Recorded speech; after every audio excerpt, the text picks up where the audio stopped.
بسم اللہ الرحمن الرحیم۔ السلام علیکم ورحمۃ اللہ وبرکاتہ۔ آپ لوگ کیسے ہیں؟ امید کرتا ہوں آپ لوگ خیریت سے ہوں گے۔ دوستوں، اللہ تعالیٰ نے ان کے لیے یہ طریقہ دین پہ طریقوں میں سے نہیں مقرر کیا تھا، بلکہ انہوں نے خود اختیار کر لیا تھا، مگر بعد میں اس کو نبھا نہ سکے اور رہبانیت کے پردے میں دنیا داری سے زیادہ دنیا طلبی اور لالچ میں پھنس گئے تھے۔ حق یہ ہے کہ صاف اور سیدھا راستہ اعتدال کا راستہ ہے، نہ اس میں پیچ و خم ہے اور نہ نصب و فراز۔ یہ راہ افراط اور تفریط دونوں سے جدا کر کے اصل منزل تک پہنچ دیتی ہے، اور چونکہ اسلام فطرت کا دین ہے، اسی لیے انہوں نے ہر معاملے میں اعتدال ہی کو پسندیدہ عمل قرار دیا ہے۔ اس کی نظر میں جتنا دنیا میں لگا رہنا برا ہے، اتنا ہی مخلوق خدا سے کٹ کر یوگیان رہبانیت بھی مذموم نندنیہ ہے۔ نبی اکرم صلی اللہ علیہ وسلم نے ارشاد فرمایا کہ اس امت کے لیے رہبانیت اللہ کے راستے کا جہاد ہے، کیونکہ جہاد کے میدان میں انسان جب قدم اٹھاتا ہے تو وہ اپنے نفس، اپنے بال بچوں اور ہر قسم کی دنیاوی جھنجھٹوں سے بے نیاز ہو کر صرف اللہ کی مرضی کو پورا کرنا اپنا مقصد اور نصب العین نگاہ کے سامنے رہنے والی منزل بنا لے۔ حضرت عبداللہ بن عباس رضی اللہ تعالیٰ عنہ سے آیت کے نازل ہونے کے بارے میں یہ روایت بیان کی جانی ہے۔ جب مکہ کے مشرکوں نے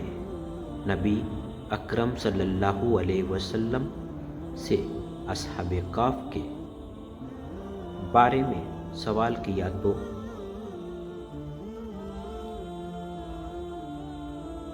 آپ نے فرمایا کہ میں کل ویسے معلوم کر کے اس کا جواب دوں گا، مگر آپ کو انشاءاللہ کہنا یاد نہ رہا۔ اس وجہ سے 15 دن تک وحی نہیں آئی۔ تب مشرکوں نے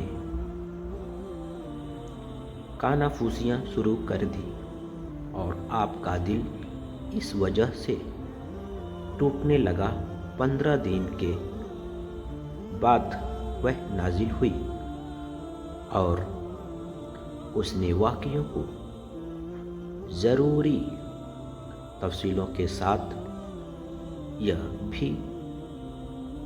بتلانا ہی انسان جبکہ کل کو نہیں جانتا تو اس کے لیے ضروری ہے کہ جب کل کے لیے کسی بات کا وعدہ کرو تو اللہ کی مرضی کا حوالہ ضرور دیا کرے، تاکہ یہ بات کبھی بھولنے نہ پائے کہ بندہ نہیں جانتا کہ کل کیا ہوگا، میں زندہ بھی رہوں گا یا نہیں، اور اگر زندہ بھی رہا تو وعدے کے پورے ہونے پر قادر ہو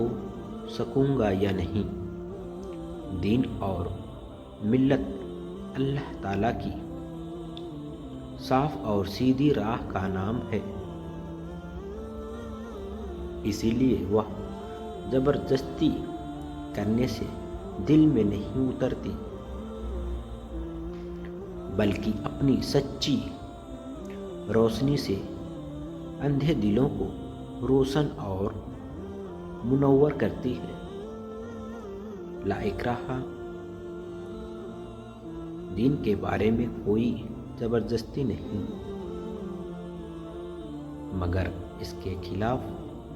باطل کی ہمیشہ یہ کوشش رہتی ہے کہ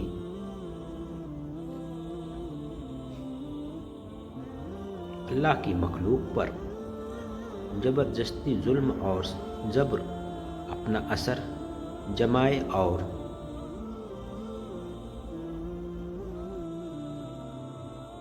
دلیل کی جگہ جبر سے کام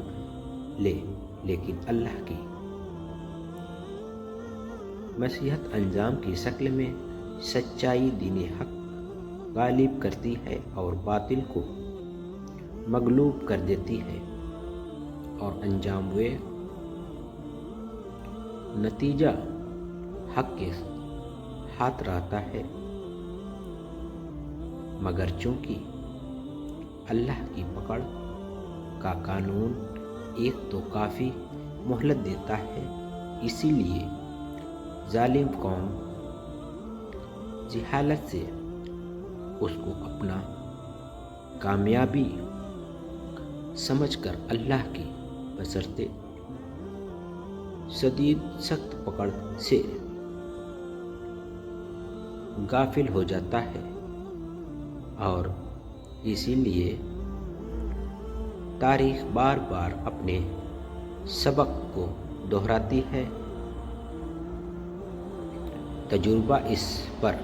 گواہ ہے کہ حق و صداقت کی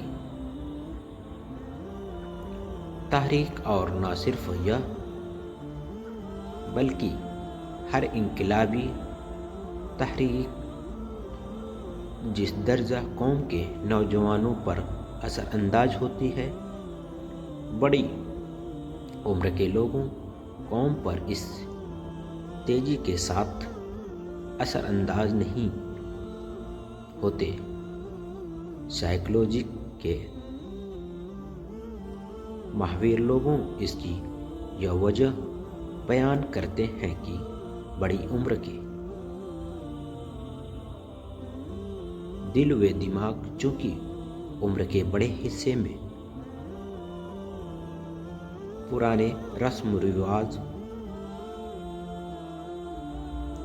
اور سوسائٹی کے پرانے نظام سے اثر تک مانوس رہ چکے ہوتے ہیں، اور اس کی نس نس میں پرانی باتیں بیٹھ جا ہوتی ہیں۔ اسی لیے ہر تحریک جو پرانے نظام یا گھسی پیسی رسموں کے خلاف ظاہر ہوتی ہے، ان کے دل و دماغ اس کے نئے اثر سے تکلیف محسوس کرتے ہیں، اور پرانی نئی باتوں کا ٹکراؤ ان کے لیے بوجھ بن جاتا ہے۔ اسی لیے وہ نئے انقلاب سے مانوس ہونے کی بجائے اور زیادہ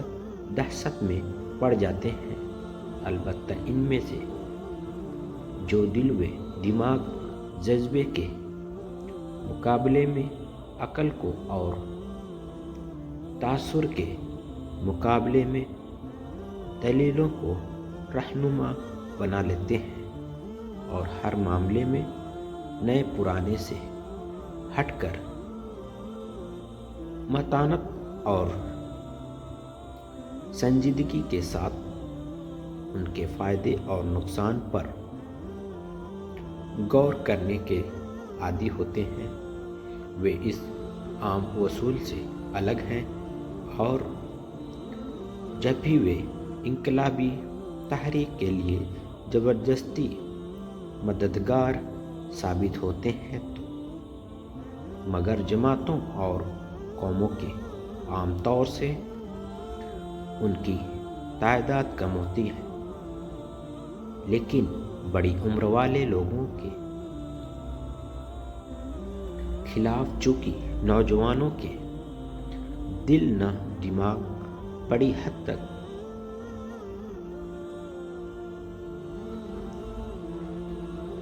غرضہ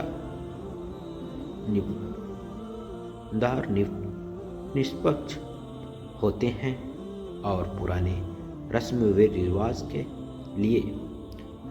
ابھی تک پکے ہوئے نہیں ہوتے، ان پر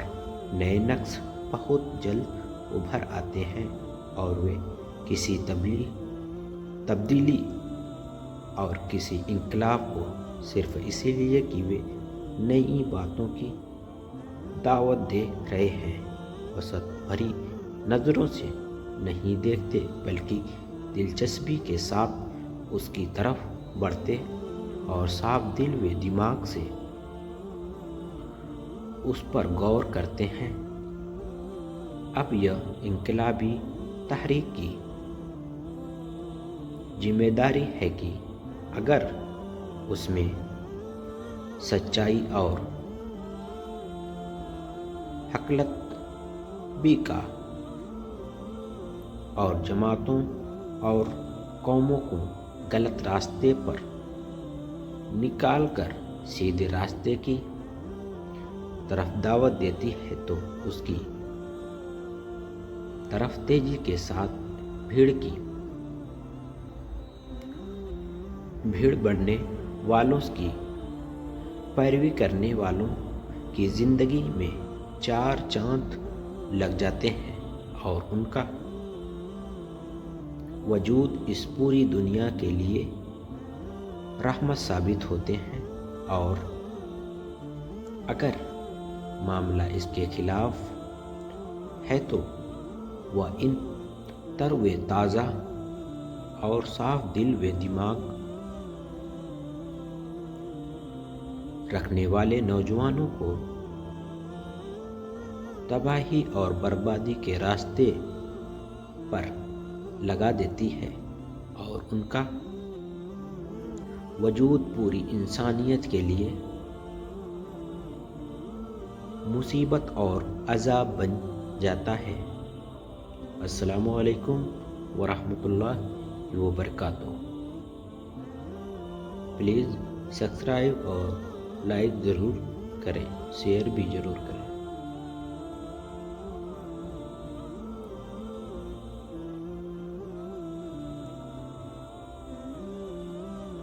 پلیز ویڈیو کیسی لگی کمنٹ میں ضرور بتائیں اور